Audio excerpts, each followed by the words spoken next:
that thing when you're just casually scrolling on Instagram and you see a super cute necklace and it's 30% off and there's free shipping, but only if you buy it in the next 3 hours? And it just seems so meant to be that you buy it right then and there. You know that super guilty feeling you get when you see that box on your doorstep and you suddenly remember that you spent $50 that you didn't have on a necklace that you totally didn't need? We're gonna talk about that today.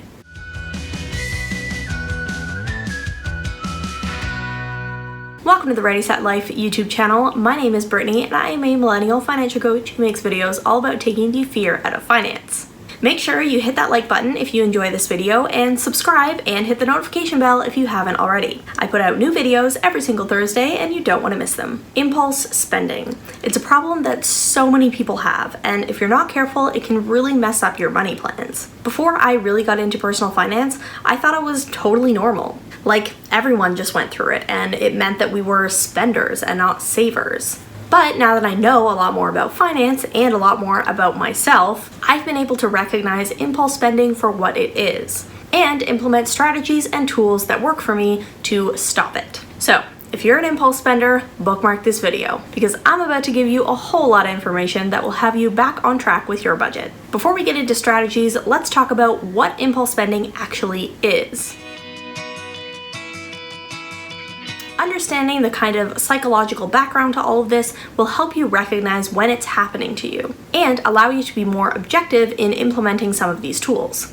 According to Wikipedia, an impulse purchase or impulse buying is an unplanned decision to buy a product or a service made just before that purchase. This means that anything you buy without thinking about it beforehand is an impulse purchase. And there is a huge spectrum to all of this. There are things that we buy on impulse that maybe aren't that damaging. For example, when supermarkets have chocolate and gum in the checkout aisles of their stores. But then there are other impulse buys that might become a problem, like getting pulled in by a 75% off sign in a window of a shoe store when you already have 3 pairs of perfectly wearable footwear. These days, we are primed for impulse shopping. Our society really praises consumerism, and there are tons of little ways where we're almost tricked into purchasing these items. Shopping is emotional, and whether we realize it or not, advertisers, store owners, and product sellers, they're all just tapping into that emotional part of our brain to get us to buy. So, how do we stop ourselves from being caught in that trap? The first step is understanding yourself. Recognizing when and where you're most likely to impulse shop, and when that shopping leads to regret or causes larger problems within your budget. We call these causes triggers. You might already recognize a pattern in your own behavior.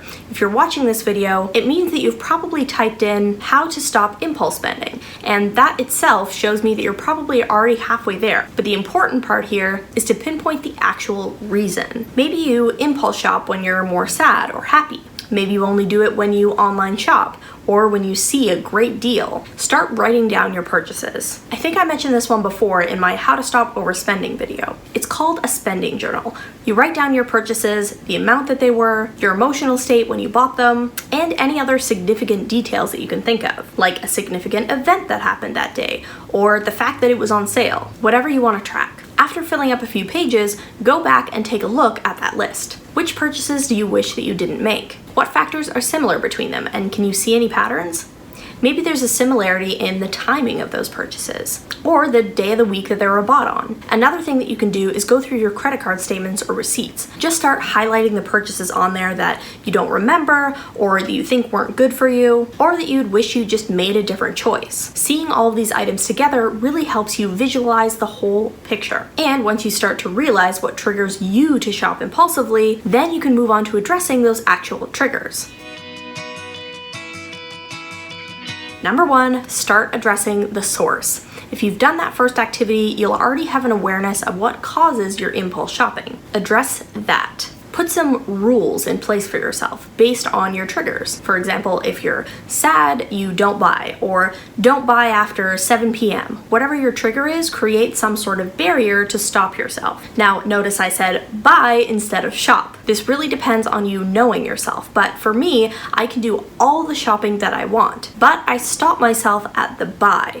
I fill up my carts, fill up my wish list, but I can't actually buy anything. I give myself that time between the shopping and the purchasing to understand if I actually want or need the item, instead of just getting caught up in the moment. Again, you have to kind of know yourself to make this work. So if you know that you can't stop yourself from buying when you shop, then this technique is not for you.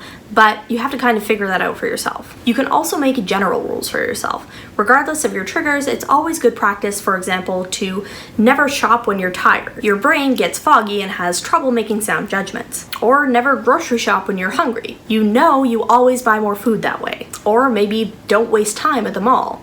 It's always helpful to create an environment for yourself that doesn't support the option to impulse buy. Another technique I really love is wish lists. When you're thinking about something you need or are tempted to buy something, put it on a wish list instead. Again, it's putting that time between the shop and the buy. It allows you to think about why you actually want or need something before you purchase it. Sometimes I'll look at something I put on a wish list 3 months ago and think, wow, why did I ever even want that? And that completely proves to me that I was caught up in that emotional hype instead of actually making a clear and sound decision. This really helps with sales as well. Repeat after me. Just because it's on sale does not mean that you need it. One more time. Just because it's on sale does not mean that you need it. If an item is on sale 60% off from $75, you are still paying $30 for that item. A sale is only a sale if you actually want or need the item. I know, it hurts, this one still gets me sometimes, but seriously, just make it a mantra for yourself. Just because it's on sale does not mean that I need it. During sales, it's super helpful to actually have those wish lists in place. This way, you can actually determine what you really want. If it's on your wish list, it's a great deal and you can buy all that you want. But if it's not on your wish list, take a moment to actually think about it. Are you really going to use this item? Why do you want to purchase it?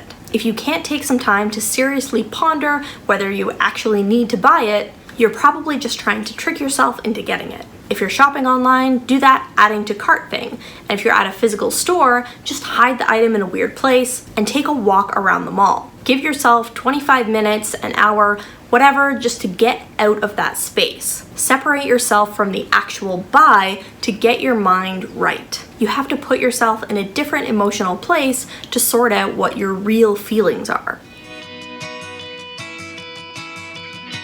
Online shopping seems to be a whole other thing. The convenience, the fast pace, the social media aspect of it all, it's made to feed the impulse shopping monster. If online scrolling is a trigger for you, don't keep your credit card on your phone. It's like placing a cell phone in a different room. So when the alarm goes off in the morning, you actually have to get up and turn it off. Make yourself get up to make the purchase. That simple act of having to physically go, open your purse, and get your card can sometimes be enough to deter the purchase. Make that one of your rules. Never buy from Instagram ads, or screenshot those ads and make a special album in your phone. That way you're not clicking on the ad so that Instagram knows to send you more of them, and you actually have the time to think about why you're interested in that item. If you still love it a week after you took that screenshot, then you can go and revisit it. Another thing that I love doing is giving myself a budget to shop with. I'm definitely an emotional spender, so sometimes if I'm feeling down or bored or whatever, shopping and that rush of pushing the buy button really helps me through. So I started shopping on a smaller scale. I'd give myself a $5 limit and scour eBay for junk. Now this might seem totally weird, like the things that you're buying for $5 on eBay are not good items, but at least that still gives you that rush of a purchase when I can find something super cheap and really cute for $1, like a pop socket for my phone or like a really cute necklace. If I really need a shopping release, then this is my go-to. Again, you have to know yourself, so if this is too tempting for you, don't do it. But it can give just enough excitement to curb that habit. Plus, it's really interesting to get all of these tiny little items in the mail like months later. I almost always forget what I bought for myself, so it's kind of like having a mystery shopper who picks out all the stuff exactly in your style. Shopping isn't bad.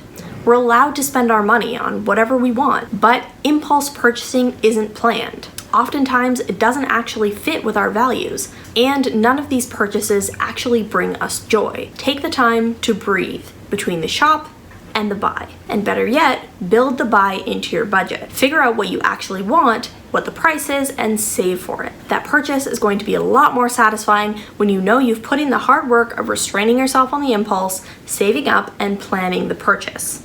Speaking of spending money on what you value, I've made up a great workbook down below that will help you figure out what your values are.